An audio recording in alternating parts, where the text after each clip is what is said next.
옛날에 유행했던 최불암 시리즈라는 유머가 있었습니다. 최불암 씨하고 미국 대통령이었던 부시 대통령하고 고르바초프 소련 공산당 서기관이 백길로 여행하던 중 풍랑을 만나서 침몰하는 바람에 어느 무인도에 표류하게 됐어요. 무인도에서 최불암 씨는 그 느긋한 성격 덕에 낮잠을 즐기고 우리 부시하고 고르바초프가 음식을 찾아 돌아다니는데 부시가 이렇게 램프를 하나 발견을 한 거예요. 이거 혹시? 하고 문질러 보니까 램프에서 펑 하면서 뭐가 나왔겠어요? 요정이 나타났어요. 지니가. 내가 3가지 소원을 들어주겠소 말했습니다. 그러자 부시가 제일 먼저 말합니다. 나를 백악관으로 보내줘. 그러자 부시가 펑 하고 사라지고 백악관으로 갔나 봐요. 사라졌어요. 자, 이제 2번째 소원을 말해보시오. 이 말을 듣자마자 고르바초프가 재빨리 그럼 나도 크렘린궁으로 보내줘 했더니 펑 하고 사라지고 크렘린궁으로 갔어요. 3번째 소원을 들어줘야 되는데 지니가 이렇게 보니까 최불암 씨가 잠을 자고 있는 거예요. 깨웠어요. 이보시오, 내가 소원을 들어주겠소. 그러자 잠에서 막 깨어난 최불암 씨가 비몽사몽한 가운데 주위를 막 둘러보더니 이 사람들 어디 갔어? 다 데려와! 했답니다. 네, 그 다음 상황은 어떻게 됐겠어요? 다시 셋이 잘 모였답니다. 사람들은 살면서 누구나 소원을 가지고 있습니다. 여러분의 소원은 뭘까요? 제가 램프의 요정이 되어서 여러분들의 소원을 다 들어줄 수 있었으면 참 좋겠습니다. 재물을 바라시는 분도 있을 것이고, 혹은 힘든 병으로 인해 고생하시는 분들은 병마에서 노임을 받기를 원하시는 분들도 있을 것이고, 또 자녀들의 앞길이 걱정인 분들은 자녀 때문에 아마 소원이 있을지도 모르겠습니다. 오늘 설교의 제목이 내 소원을 이루시리라입니다. 사람마다 소원이 있는데 오늘 성경은 그것을 누가 이루어준다고 말하십니까? 하나님이 이루어 주신다라고 선포합니다. 우리가 앞선 최불암 씨의 이 이야기, 유머를 들으면서 소원을 잘못 빌어서 여러분들의 소원이 날아가 버리면 어떡할까 혹시 고민하시는 분들이 있을까요? 그렇게 되면 어떻게 될까요? 혹시 아쉬울까요? 그런데 여러분, 확실한 건 여러분들은 이렇게 소원이 날아갈 이유가 없습니다. 그럴 경우도 없습니다. 그러니까 나는 무슨 소원을 빌까? 그런 상상 안 하셔도 됩니다. 우리는 하나님께서 우리의 필요를 아신다라고 성경은 말씀하십니다. 이 말은 우리가 무엇은 소원을 빌어야 될지 고민하지 않아도 된다는 말이기도 합니다. 우리 성도들이 마음에 가지고 있는 고민을 하나님이 아신다는 것이며, 하나님은 그 필요를 분명하게 채워주시는 하나님이십니다. 성경에 보면, 요한복음에 보면 베데스다 연못에 38년 된 병자가 있습니다. 예수님이 찾아가십니다. 이 베데스다라는 연못은 가끔 천사가 내려오면 물이 동하고 물이 움직이면 제일 먼저 들어간 사람의 병이 낫는다고 합니다. 그래서 아마 이 병자도 그 연못가에 누워 있었을 것입니다. 그런데 아마 누워 있다는 것 보니까 거동이 불편했고, 다른 사람들, 그러니까 빨리 뛸 수 있는 사람들보다 늦어서 물에 못 들어갔던 것 같아요. 이 병자에게 예수님이 오셔서 묻습니다.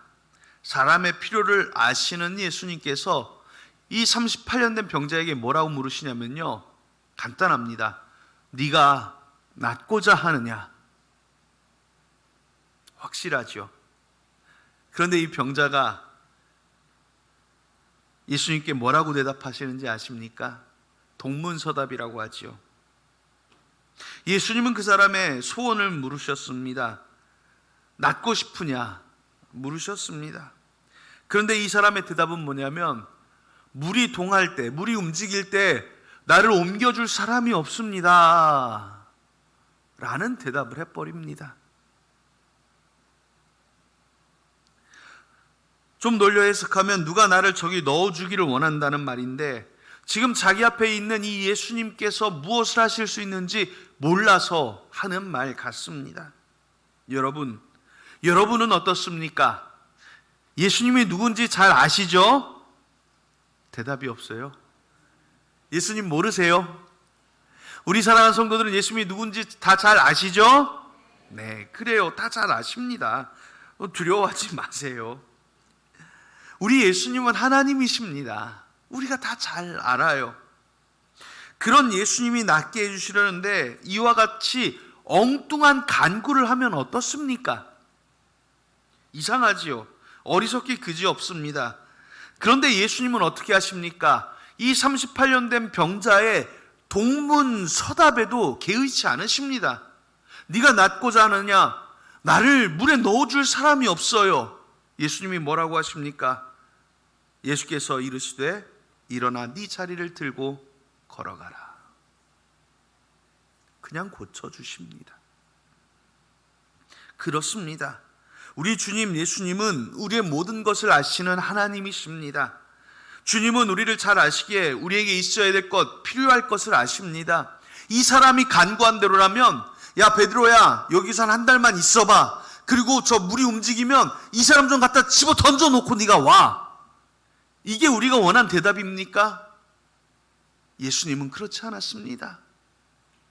내 자리를 들고 일어나 걸어가라. 우리의 하나님은 우리의 필요를 아시고 우리를 위하여 준비하시는 여호와 이레의 하나님이요, 우리의 병마를 고쳐주시는 여호와 라파의 하나님이신 줄로 믿으시기 바랍니다. 그렇다고 또 우리가 너무 아무 걱정 없이 없으면 안 돼요. 우리는 그리스도인이기에 주님께 간구할 때 우리가 무엇을 간구할지를 정확히 알고 있어야 합니다. 마가복음 10장에 보면 소경거지 바디메오가 있습니다. 이 바디메오가 주님을 만났을 때 주님이 그에게 묻습니다. 10장 51절에요. 예수께서 말씀하여 이르시되 내게 무엇을 하여 주기를 원하느냐? 맹인이 이르되 선생님이여 보기를 원하나이다. 예수님의 질문이 뭡니까? 아까 진이랑 비슷하죠. 내 소원이 무엇이냐? 내가 무엇을 하여 주기를 원하느냐? 그때 소경은 이야기합니다. 저 옆에 동네 가면 베데스다라는 연못이 있는데 거기다 갖다 나를 좀 넣어주면 내가 나을지 모르겠습니다 라고 대답하지 않아요. 내가 보기를 원합니다. 정확하게 이야기합니다. 주님을 만날 때, 주님이 응답하실 그때에 우리는 정말로 중요한 그것을 간구할 줄 아는 지혜로운 성도가 되어야 합니다. 성경에는 바디메오 말고도 주님께 기도로 응답받은 수많은 사람들의 이야기가 있습니다. 느헤미야는 하나님 앞에 기도로 아랜 후 마침내 아닥사스다 왕에게 소원을 빌어 예루살렘으로 포로 귀환을 하였고 52일 만에 성벽을 준공하였습니다. 갈렙의 딸 악사와 그의 남편 온니엘도 윗셈과 아랫셈을 소원하였고 마침내 구한대로 받았습니다. 한나는 하나님 앞에 간구하였고 소원대로 아들 사무엘을 얻기도 했습니다. 성경은 이와 같이 우리 성도들이 하나님께 간구하는 것을 하나님이 들어주신다라고 선포를 합니다. 베데스다 연못의 사람처럼 우리의 간구하는 다른 응답이 있을 수도 있고, 또 우리가 잘 알고 기도했을 때 바디메오처럼 확실한 응답을 받을 수도 있습니다. 이게 바로 간구의 힘입니다. 2025년 우리 교회 실천 목표 두 번째가 매일 기도하겠습니다 입니다. 우리가 기도해야 될 이유가 무엇이 있겠습니까? 주님께서 우리의 소원을 들어주신다고 오늘 성경은 말씀하지요.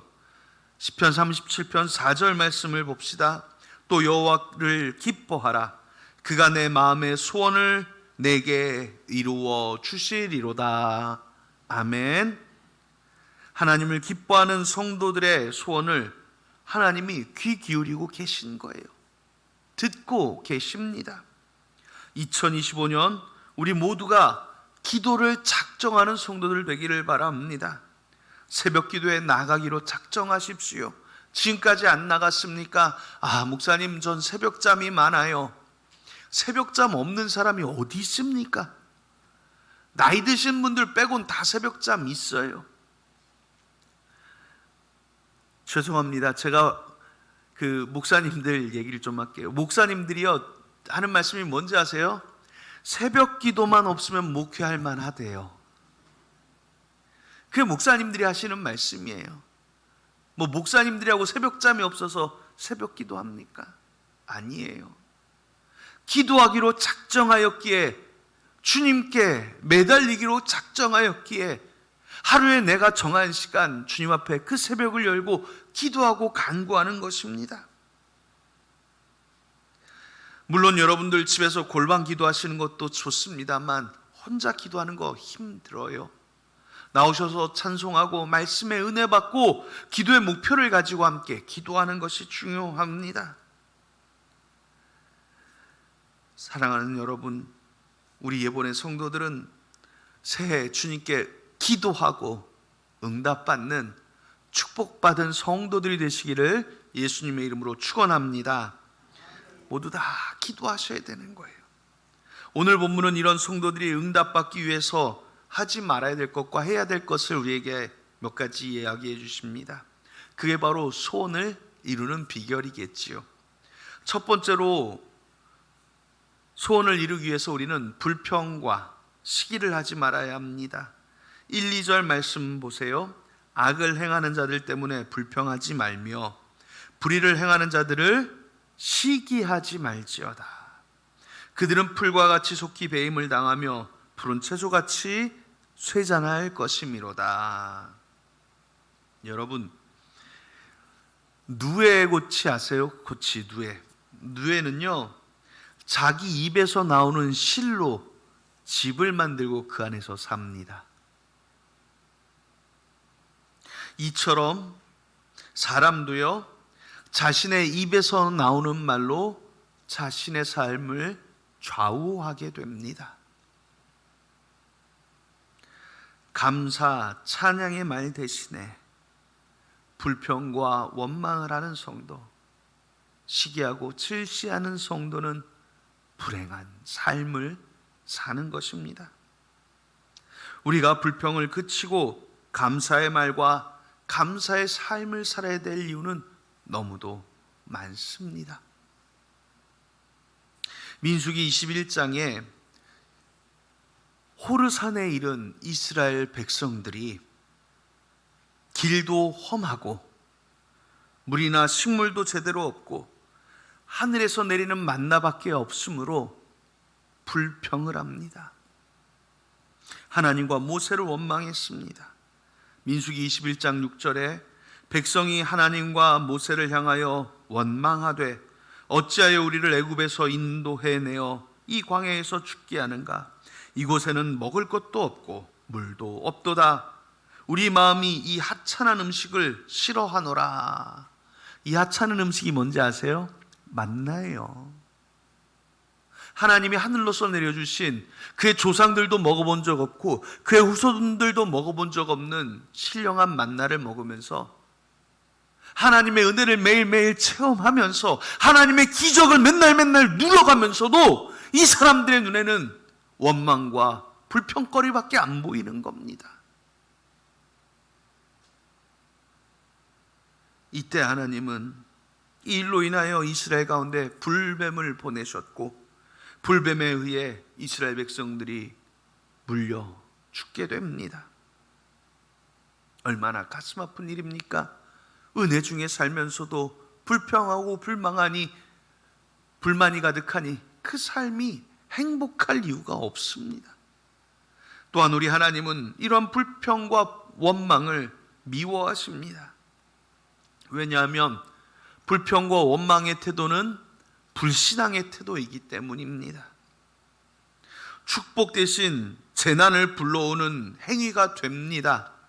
하나님이 싫어하시고 사탄 마귀가 좋아하는 행위입니다. 저는 원래 좀 부정적이에요 하시는 분들이 있습니다. 그럼 고치셔야지요. 축복으로 나갈 길이 있는데, 은혜로 나갈 길이 있는데 고치셔야 합니다. 2025년 우리 성도들의 입에서 모든 불평과 원망을 내려놓기를 예수님의 이름으로 축복합니다. 두 번째로, 선행과 성실의 삶을 살아야 합니다. 3절에 여호와를 의뢰하고 선을 행하라. 땅에 머무는 동안 그의 성실을 먹을거리로 삼을지어다 말씀합니다. 진짜 선이란 게 뭘까요? 정의와 공의가 있지만 우리는 정의와 공의를 행할 줄 모르는 인간입니다. 그래서 진정한 선 중에 하나가 무엇일까 하니 기쁨입니다. 나에게도 기쁨이 되고 상대방에게도 기쁨이 되는 게 좋은 거잖아요. 좋을 선자입니다. 좋은 거예요. 성도 여러분들의 삶의 기쁨은 어디에 있습니까? 인생의 기쁨을 주는 참 가치가 무엇이겠습니까? 제가 아는 한 철학자는 삶의 기쁨을 소유에 있지 않고 존재에 있다고 말하기도 했습니다.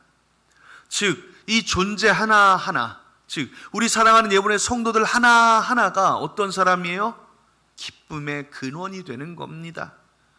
아까 우리 찬양했죠. 당신이 이 세상에 존재함으로 인해 얼마나 큰 기쁨이 되는지. 하나님은 여러분들의 이름을 불러 기뻐하십니다. 나를 잠잠히 불러 기뻐하시리로다. 성경은 말씀합니다. 여러분들의 존재 자체가 기쁨이에요.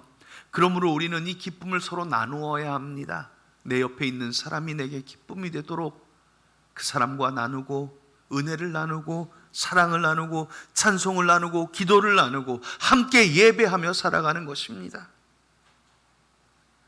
얼마나 기쁨을 누릴 수 있느냐는 내가 얼마나 내 이웃을 사랑하느냐, 내 이웃을 기뻐하느냐, 내 이웃과 나눌 수 있느냐에 의미가 있을 것입니다. 성도들끼리 2025년도에는 많이 모이십시오. 자주 모여 교제하십시오. 가정에 초대해서 함께 밥도 먹고 또 차도 마시고 이야기 나누고 하나님의 은혜와 신앙과 도전의 이야기를 함께 나누어 보십시오. 그 나눔이 기쁨의 나눔이고 그 안에 은혜가 있습니다. 서로 선물도 주시고 또 서로를 위해 기도해 주면서 참 깊이 있는 교제가 있을 때 거기에 선행이 시작되고 거기에 기쁨이 시작되고 거기에 하나님 나라가 시작되고 그 자리에 두세 사람이 내 이름으로 모인 곳에 나도 거기에 있느니라. 예수님 말씀대로 그곳에 예수님도 함께 계십니다. 성경은 우리가 나눌 줄 알아야 된다고 말씀합니다. 누가복음 6장 38절은 주라 그리하면 너희에게 줄 것이니 곧 후이되어 누르고 흔들어 넘치도록 하여 너희에게 안겨주리라 라고 말씀을 하십니다. 또 나눔과 교제의 선행이 이어져야 된다고 갈라디아서 6장 9절은 우리에게 말씀합니다. 우리가 선을 행하되 낙심하지 말지니라. 진실되고 성실한 삶은 사람에게도 인정받고 하나님께도 인정받는 삶입니다. 오늘부터 우리가 이제 행복한 모임을 다시 시작합니다. 순모임에 참석하지 않는 성도들은 교회에 등록하시고 함께 교제하시면서 서로 나누고 은혜를 누리는 기쁨에 동참하실 수 있기를 부탁드립니다. 이제 바쁜 시대라 주중 모임 하기도 힘들어요. 그래서 이렇게 주일 오후 예배를 한번 안 모이면서 같이 식사하고 교제하는 시간을 갖는 것입니다. 그 시간을 통해 서로 기쁨을 나누고 은혜를 나누고 또 우리 한국 사람들이 좋아하는 정도 나누고 서로의 필요를 나누고 채워주며 또 성도 간의 병마를 위해 서로 기도해주고 서로의 가정을 위해 기도해주며 참 기쁜 은혜를 누리는 시간을 갖게 되기를 바랍니다. 오늘 본문은 또 말씀합니다. 땅에 머무는 동안 그의 성실로 먹을 거리를 삼을지어다. 하나님 앞에 성실한 신앙생활과 그리스도인의 모습으로 살아가는 우리 성도들이 될 때 하나님이 여러분들의 기도를 들으시고 여러분들의 소원을 이루어 주시는 줄로 믿으시기 바랍니다. 오늘 말씀은 셋째로 모든 것을 하나님께 맡기라 말씀합니다. 5절 6절 말씀이지요. 내 길을 여호와께 맡기라. 그를 의지하면 그가 이루시고 내 의를 빛같이 나타내시며 내 공의를 정오의 빛같이 하시리로다. 내 모든 것을 맡기는 삶, 그게 바른 삶입니다. 인생의 앞길, 자녀의 앞길, 그걸 여호와께 맡기는 게 우리 그리스도인들의 삶이에요.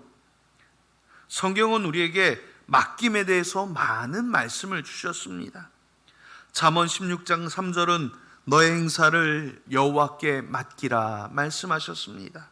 시편 55편 22절은 내 짐을 여호와께 맡기라. 베드로전서 5장 7절은 너희 염려를 다 주께 맡기라. 로마서 12장 19절은 원수 갚는 것을 주께 맡기라. 이와 같이 성경은 이 수많은 말씀으로 우리가 주께 맡겨야 함을 알려주셨습니다. 참으로 여호와께 맡긴다고 하는 것은 사업, 가정, 직장, 신앙, 자녀 등 모든 문제, 죄의 짐, 인생의 고민 모두 주께 맡기는 것입니다. 우리가 주일마다 주님 앞에 나오는 것, 주님 앞에 맡기는 우리의 믿음의 표현이지요. 그런데 주께 맡긴다는 게 참 어렵습니다. 이 일만큼 어려운 게 없는 것 같아요. 그게 바로 주를 전적으로 신뢰하는 거거든요. 예전에 우리 교계의 유명한 목사님이 서해안 간척지로 교인들을 데리고 이주하셨던 분이 있습니다. 거기서 농사를 교인들과 짓는데 가뭄이 들어서 비가 오지 않으니까 한 번은 성도들에게 우리 특별 기도회 하자고, 주님 앞에 비 좀 내려달라고 기도회 하자고 저녁에 모이라고 했습니다. 저녁이 되어 교회 종을 치니까 성도들이 모이는데 아이들이 오면서 우산을 들고 장화를 신고 교회를 오더랍니다. 이 목사님이 아이들에게 물었습니다. 야, 비도 안 오는데 무슨 우산을 들고 장화를 신고 교회를 오냐? 그러자 애들이 대답합니다. 목사님, 기도하면 비 올 텐데 그러면 우산 쓰고 장화 신고 가야 되지 않아요? 라고 말하더라는 겁니다.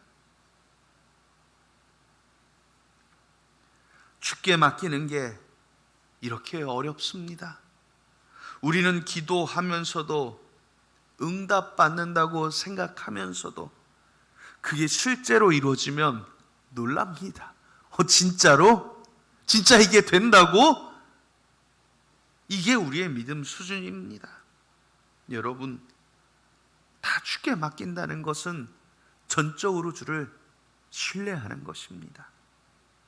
우리는 주님께서 이루어 주시리라 믿고 최선을 다해 기도하고 최선을 다해 살아갑시다. 우리의 소원을 이루어 주시는 하나님은 우리의 마음을 아시고 우리의 믿음을 보시며 우리를 위해 지금도 일하시는 하나님이십니다. 성경은 말씀합니다. 그를 의지하면 그가 이루시고 내 의를 빛같이 나타내시며 내 공의를 정오의 빛같이 하시리로다. 아멘. 하나님이 우리 사랑하는 성도들을 빛같이 나타내시며 기도하는 성도들의 삶이 한낮의 빛같이 환하게 하시기를 예수님의 이름으로 축복합니다. 오늘 설교를 마치겠습니다. 우리의 소원을 성취하는 비결은 간단합니다. 불평과 시기를 내려 놓으십시오. 원망과 질시도 내려 놓으십시오. 오직 선행과 성실의 삶을 살아야 합니다. 하나님을 기쁘시게 하는 삶, 그리스도를 따라가는 삶, 함께 이루어가는 삶을 사십시오. 그리고 마지막으로 우리의 모든 것을 하나님께 맡기는 삶을 살아갑시다. 진정한 그리스도인답게 모든 것을 주께 맡기고 주가 이루시리라 신뢰하며 오직 기도와 성실로 살아갈 때 하나님은 여러분들의 가정의 소원을 이루어 주시고 여러분들의 사업의 소원도 이루어 주시고 여러분 인생의 소원도 이루어 주사 주의 평강 가운데 거하게 하시며 주의 축복 가운데 형통케 하시게 되시기를 예수님의 이름으로 축복합니다. 기도하겠습니다. 하나님, 우리의 소원을 이루신 하나님을 기대하며 이제 기도의 삶을 살기로 작정합니다. 사랑하는 성도들, 그 입술에 주를 향한 강한 열망과 간구를 가지고 살게 하시고 무엇보다 사랑하는 성도들 그 입술에서 모든 부정적인 것들을 내려놓게 하시며 오직 성실과 선행으로 주를 기쁘시게 하고 모든 삶을 여호와께 맡겨 하나님을 따라가는 그리스도인의 삶을 살아 하나님께서 이루어 주시는 놀라운 축복을 경험하게 하여 주시옵소서. 가정마다 병마를 물리쳐 주시고 자녀들의 앞길에 형통의 복도 더하여 주시고 사업장과 직장과 일터에도 주께서 풍요의 복을 허락하여 주시며 성도들의 마음에 근심이 있을지라도 할렐루야 찬양하며 살게 하시고 두려움이 있을지라도 뒤로 물러가라 원수마귀야 예수 그리스도의 이름으로 물리치는 성도들 되게 하여 주시며 성도들의 삶이 오직 믿음으로 승리하는 2025년 되게 하여 주시옵소서. 오늘도 믿음으로 사는 성도들의 삶마다 주께서 복과 은혜로 응답하여 주시기를 예수님의 이름으로 기도합니다. 아멘.